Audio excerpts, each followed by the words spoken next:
وہ شہر محبت جہاں مصطفیٰ ہے۔ نحمدہ و نصلی علی رسولہ الکریم۔ ایک ساتھی کا سوال ہے کہ قرآن کریم سامنے ہونے کے باوجود موبائل میں قرآن دیکھ کر پڑھنا کیسا ہے؟ الجواب حامداً و مصلیاً اما بعد۔ مسئلہ یہ ہے، بہتر یہی ہے کہ پورے ادب کے ساتھ مصحف میں دیکھ کر قرآن کریم کی تلاوت کی جائے، لیکن اگر کسی مصلحت سے ہو، کوئی وجہ ہو، تو موبائل میں دیکھ کر تلاوت کرنے کی بھی ممانعت نہیں ہے۔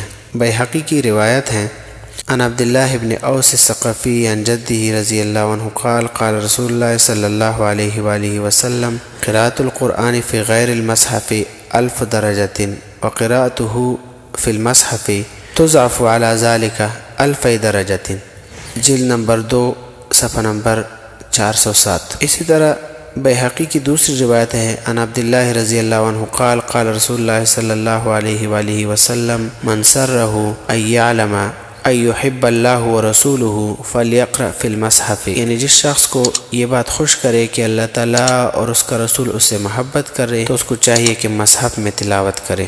جلد نمبر 2 صفحہ نمبر 408۔ بیہقی کی تیسری روایت ہے، عن عبداللہ بن مسعود رضی اللہ عنہ قال ادیم النظر فی المصحف، جلد نمبر 2 صفحہ نمبر 408۔ فتاوی ہندیہ کے اندر ہے، وقراءۃ القرآن من الاسباع جائزۃ والقراءۃ من المصحف احب لأن الاسباع محدثۃ کذا فی المحیط، قراءۃ القرآن فی المصحف اولی من القراءۃ من ظہر القلب، جلد نمبر 5 صفحہ نمبر 316۔